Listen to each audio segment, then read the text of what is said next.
Good evening सभी दोस्तों को।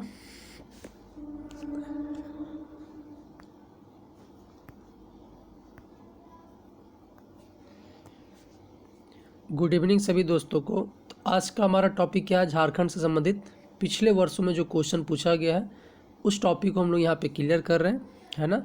तो चलिए, आज का टॉपिक हमारा उत्तर मुगल काल में झारखंड का इतिहास। उत्तर मुगल काल में झारखंड की क्या स्थिति था उसके बारे में आज हम लोग जानने वाले हैं।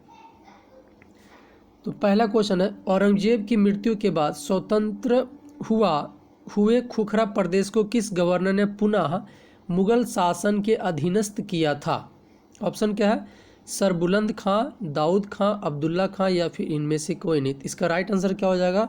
ऑप्शन नंबर ए आपका सर बुलंद खां के द्वारा किया गया था।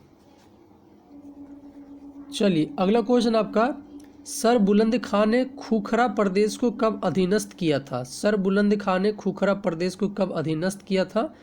ऑप्शन नंबर डी आपका 1724 ईस्वी में। कौन सा? 1724 ईस्वी में किया था। अगला क्वेश्चन हमारा, बिहार के सूबेदार सर बुलंद खां ने 1717 ईस्वी में किस नागवंशी राजा पर आक्रमण किया था? किस नागवंशी राजा पर आक्रमण किया था? तो ऑप्शन नंबर हमारा बी हो जाएगा यदुनाथ शाह पर। किस पे? यदुनाथ शाह पे किया गया था। अगला क्वेश्चन है, पलामू के किस चेरो राजा ने 1719 ईस्वी में टोरी परगना पर कब्जा किया? टोरी परगना पर कब कब्जा किया गया था? तो ऑप्शन किसके द्वारा किया गया था? रंजीत राय के द्वारा। किसके द्वारा? रंजीत राय के द्वारा। अगला क्वेश्चन है, बिहार के सूबेदार फखरुद्दौला द्वारा छोटा नागपुर पर आक्रमण किस वर्ष किया गया? किस वर्ष किया गया? तो ऑप्शन नंबर सी आपका 1530 ईस्वी में। कब किया गया था? 1530 ईस्वी में किया गया था। चलिए, अगले क्वेश्चन की ओर बढ़ते हैं। अगला क्वेश्चन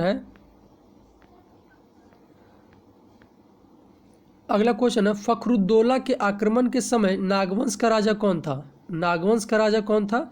तो ऑप्शन नंबर बी आपका शिवनाथ शाह। नागवंश का राजा कौन था? शिवनाथ शाह था। अगला क्वेश्चन है, हुसैनाबाद एवं हैदरनगर की स्थापना किसने की थी? हुसैनाबाद एवं हैदरनगर की स्थापना किसने किया? तो ऑप्शन नंबर डी आपका हिदायत अली खां। किसके द्वारा? हिदायत अली खां के द्वारा। अगला क्वेश्चन है, मराठा नेता भास्कर राव पंडित बंगाल पर आक्रमण के दौरान किस रास्ते झारखंड प्रविष्ट हुआ था? किस रास्ते झारखंड प्रविष्ट हुआ? तो ऑप्शन नंबर सी आपका छत्तीसगढ़ के रास्ते। कौन से रास्ते? छत्तीसगढ़ के रास्ते। अगला क्वेश्चन है, भोंसले परिवार द्वारा शासित नागपुर से छोटा नागपुर का संबंध बताने वाले इतिहासकार हैं? ऑप्शन क्या है? Walton Hamilton, J.H. Hewitt, John Marshall या फिर इनमें से कोई नहीं। ऑप्शन नंबर बी हो जाएगा आपका J.H. हैविट। इसका राइट आंसर क्या? J.H. हैविट के द्वारा। अगला क्वेश्चन है इस टॉपिक का लास्ट कि आपका निम्न में से किसके आक्रमणों के फलस्वरूप झारखंड पर से मुगल प्रभाव का अंत हो गया? किसके फलस्वरूप झारखंड पर से मुगल प्रभाव का अंत हो गया? तो ऑप्शन नंबर ए आपका मराठा। राइट आंसर क्या होगा? ऑप्शन नंबर ए हमारा मराठा। और ये जितने भी क्वेश्चन है वो सभी क्वेश्चन कहीं ना कहीं JSSC के परीक्षा में पूछे गए प्रश्न है, इसलिए वीडियो को अंत तक आप लोग जरूर देखें। चलिए, अगला आपका टॉपिक स्टार्ट होता है झारखंड का आधुनिक इतिहास। हम लोग कहाँ पे चल गए? प्राचीन समाप्त हुआ। अब हम किसके बारे में बात करें? आधुनिक इतिहास के बारे में। झारखंड में अंग्रेजों का प्रवेश यहाँ से होता है। क्वेश्चन है कि झारखंड में अंग्रेजों का आगमन सर्वप्रथम किस क्षेत्र में हुआ था? किस क्षेत्र में हुआ था? सिंहभूम, पलामू, हजारीबाग या फिर आपका संथाल परगना। तो राइट आंसर क्या हो जाएगा? ऑप्शन नंबर ए आपका सिंहभूम में। अंग्रेजों का आगमन सर्वप्रथम किस क्षेत्र में हुआ था? तो सिंहभूम के क्षेत्र में हुआ था। अगला क्वेश्चन है, अंग्रेजों के सिंहभूम प्रवेश के समय यहाँ के प्रमुख राज्य थे। यहाँ का प्रमुख राज्य कौन सा? तो सभी था। ऑप्शन नंबर डी सभी। धाल राजाओं के धालभूम था, सिंह राजाओं का पोरहाट था और हो लोगों का कोल्हान भी था। अगला है, फर्गुसन को सिंहभूम पर आक्रमण करने का काम किस वर्ष सौंपा गया था? किस वर्ष सौंपा गया? तो 1767 ईस्वी में। किस वर्ष? 1767 ईस्वी में। अगला क्वेश्चन है, घाटशिला के महल पर अंग्रेजों का कब्जा कब हुआ? घाटशिला के महल पर अंग्रेजों का कब्जा कब हुआ था? तो ऑप्शन नंबर बी आपका 22 मार्च 1767 ईस्वी को। कब हुआ था? 22 मार्च 1767 ईस्वी को। अगला क्वेश्चन है, धालभूम के राजा को फर्गुसन के सेना द्वारा पराजित करने के बाद किसे धालभूम का राजा बनाया गया? किसे बनाया गया? तो जगन्नाथ धाल को। किसे? जगन्नाथ धाल को बनाया गया। अगला क्वेश्चन है कि 1820 ईस्वी में मेजर रफसेज के कोल्हान क्षेत्र में प्रवेश के पश्चात किस नदी के तट पर हो जनजाति एवं अंग्रेजी सेना में लड़ाई हुई जिसमें अंग्रेज विजयी हुए थे? इसका राइट आंसर क्या होगा? ऑप्शन नंबर डी आपका दोरो नदी पर। कौन सी नदी पर? दोरो नदी पर हुआ था। अगला क्वेश्चन है, निम्न में से किस वर्ष हो लोगों ने आत्मसमर्पण किया और सीधा कंपनी को कर देने के लिए तैयार हो गए? ऑप्शन नंबर बी आपका 1737 ईस्वी में। कब किया? 1737 ईस्वी में।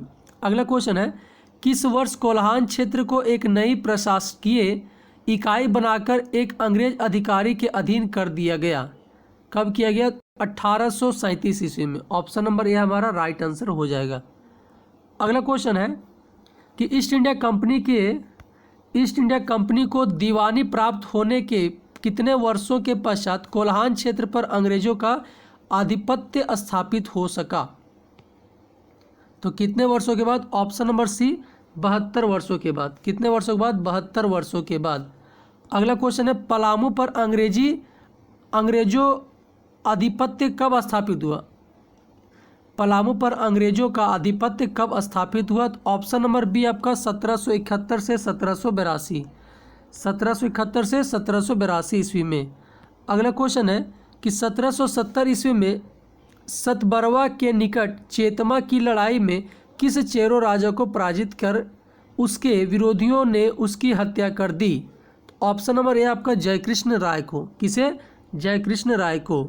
अगला क्वेश्चन है कि निम्न में से कौन सा कथन सत्य है? निम्न में से कौन सा कथन सत्य है? 1771 ईस्वी में कैमक ने पलामू किले पर अधिकार कर लिया। अगला क्वेश्चन है, उस समय पलामू के चेरो राजा चित्रजीत सिंह राय थे। अगला है कि चेरो राजा चित्रजीत राय और ठाकुराई जयनाथ सिंह रामगढ़ भागे। तो इसका राइट आंसर क्या हो जाएगा? ऑप्शन नंबर डी आपका सभी हो जाएगा। राइट आंसर क्या होगा? ऑप्शन नंबर डी सभी सही है यहाँ पे। अगला क्वेश्चन है निम्न में से कौन सा कथन असत्य है? कौन सा कथन असत्य है? तो इसमें से क्या होना चाहिए? तो ऑप्शन नंबर पहला पढ़ते हैं, 1772 ईस्वी में चेरो राजा के दीवान जयनाथ सिंह और टॉमस स्कॉट के बीच युद्ध हुआ जिसमें अंग्रेजी सेना हार गई। ये आपका सही हो गया। ये क्या आपका राइट आंसर हो जाता है? ये सही है। दूसरा है, इस युद्ध में सर्जेंट पेलिविन मारा गया जबकि स्कॉट पैर में गोली लगने के कारण घायल हो गया। ये भी आपका सही है। तीसरा आपका है कि रंका के किले पर अधिकार करते हुए जगन्नाथ सिंह मारा गया। यही आपका गलत हो जाता है। चौथा ऑप्शन है, 1 जुलाई 1771 को पटना काउंसिल ने गोपाल राय को पलामू का राजा घोषित किया। ये भी आपका सही हो जाता है। अगला क्वेश्चन है, अंग्रेजों के छोटा नागपुर प्रवेश के समय यहाँ का राजा कौन था? तो पहले भी शायद पढ़े हैं। Option number C Darpnath Shah था। कौन था? दर्पनाथ शाह। अगला क्वेश्चन है, 1771 ईस्वी में दर्पनाथ शाह ने अंग्रेजों के साथ मित्रता कर ली। वह पटना काउंसिल को कितने रुपये सालाना कर देने को तैयार हो गया? तो ऑप्शन नंबर ए हमारा 12,000 रुपये। कितने हज़ार रुपये? 12,000 रुपये सालाना देने को तैयार हो गया, मतलब प्रति माह 1,000 रुपया। अगला क्वेश्चन है, हजारीबाग क्षेत्र में अंग्रेजी कंपनी को सर्वाधिक विरोध का सामना किस राज्य से करना पड़ा? तो राइट आंसर क्या होगा? ऑप्शन नंबर डी हजारीबाग के क्षेत्र में था रामगढ़ को। रामगढ़ आंसर। अगला क्वेश्चन है, हजारीबाग में अंग्रेजों का प्रवेश किसके नेतृत्व में हुआ था? तो ऑप्शन नंबर बी आपका केमक के नेतृत्व में। किसके नेतृत्व में? केमक के नेतृत्व में। यदि आप लोग को वीडियो अच्छा लग रहा है, आप लोग के लिए हेल्पफुल है, तो प्लीज़ वीडियो को लाइक और शेयर जरूर कर दीजिएगा। चलिए अगले क्वेश्चन पर बढ़ते हैं कि निम्न में से रामगढ़ का कौन सा राजा शुरू से अंत तक अंग्रेजों का विरोध करता रहा? किसका करता रहा? तो आपका मुकुंद सिंह। कौन था? मुकुंद सिंह जो था अंग्रेजों का हमेशा से आपका विरोध करता रहा। अगला क्वेश्चन है, रामगढ़ राज्य के संबंध में कौन सा कथन सत्य है? कौन सा कथन सत्य है? तो उपयुक्त में से सभी मार ले।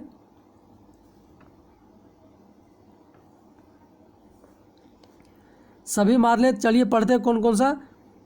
1772 ईस्वी में रामगढ़ राज्य पर चढ़ाई की गई थी, सही है। मुकुंद सिंह भागकर पंचेत चला गया, ये भी सही है।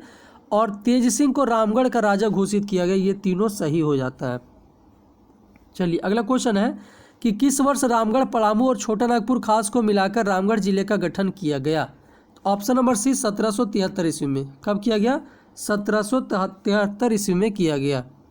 चलिए अगला क्वेश्चन है कि संथाल परगना में अंग्रेजों का आगमन निम्न में से किस युद्ध के पूर्व में हुआ था? किस युद्ध के पूर्व में हुआ था? तो ऑप्शन नंबर बी आपका बक्सर का युद्ध। किसमें मारा? बक्सर के युद्ध में। ठीक है। अगला क्वेश्चन है कि सरायकेला राज्य की स्थापना किसने की थी? सरायकेला राज्य की स्थापना किसने किया? तो विक्रम सिंह के द्वारा। किसके द्वारा? विक्रम सिंह के द्वारा किया गया था। अगला है, सरायकेला राज्य का मुख्यालय कहाँ था? सरायकेला राज्य का मुख्यालय कहाँ है जी? तो ऑप्शन नंबर ए हमारा हो जाएगा सरायकेला ही। अगला क्वेश्चन है कि सरायकेला राज्य का अंग्रेजों के साथ संपर्क किस वर्ष हुआ था? तो ऑप्शन नंबर आपका क्या आंसर? ऑप्शन नंबर बी 1770 ईस्वी में। कब हुआ था? तो 1770 ईस्वी में। चलिए अगला क्वेश्चन है विक्रम सिंह के द्वितीय पुत्र द्वारा स्थापित खरसावां राज्य का अंग्रेजों के साथ विधिवत संबंध किस वर्ष स्थापित हुआ? विधिवत संबंध तो आपका ऑप्शन नंबर ए 1793 ईस्वी में। कब से? 1793 ईस्वी में। अगला क्वेश्चन है, ईस्ट इंडिया कंपनी को झारखंड में प्रवेश करने में प्रायः कितने दशकों का समय लगा? कितने दशकों का समय? तो ऑप्शन नंबर बी 7 दशकों का, मतलब 70 वर्ष लग गया। अगला क्वेश्चन है कि राजमहल के उधवा नाला में मीर कासिम के साथ किसका युद्ध हुआ था? मीर कासिम के साथ किसका युद्ध हुआ? अंग्रेजों का। किसका हुआ था? अंग्रेजों का हुआ था। अगला क्वेश्चन है, 1778 ईस्वी में झारखंड में प्रशासन हेतु वृहद योजना किसने प्रदान की? वृहद योजना किसने प्रदान किया? तो ऑप्शन नंबर बी आपका रॉबर्ट ब्राउन। किसके द्वारा? रॉबर्ट ब्राउन के द्वारा। अगला है, झारखंड क्षेत्र में पहाड़ी असेंबली की स्थापना किसने की? तो ऑप्शन नंबर ए क्लीवलैंड के द्वारा। किसके द्वारा? क्लीवलैंड के द्वारा स्थापित किया गया था। अगला है, झारखंड क्षेत्र में पहला नागरिक प्रशासन कौन था? तो पहला नागरिक प्रशासन कौन था? चैपमैन या ह्यूटले था। पहला नागरिक प्रशासन चैपमैन या फिर आपका ह्यूटले था। ये आज आपका टॉपिक हो गया टोटल 30 और उधर लगभग 10-11 क्वेश्चन, 40 क्वेश्चन हुआ। इसी प्रकार से हम लोग रेगुलर 30 या 40 क्वेश्चन का रिवीजन करेंगे जल्दी से, है ना, चूँकि समय हम लोग पास बहुत कम है। लगभग दिसंबर, आपका अक्टूबर में डेट या फिर आपका नवंबर में एग्ज़ाम होने की संभावना है ना। तो चलिए आज के लिए इतना ही रहने देते हैं। अगला हमारा आ जाएगा जनजातीय विद्रोह, है ना, कौन सा, जैसे धाल विद्रोह था, चुहार विद्रोह, क्या क्या विद्रोह, हमारा जनजातीय विद्रोह जो है उससे हम लोग संबंधित पहाड़ियाँ बात करेंगे। तो आज के लिए इतना ही, धन्यवाद।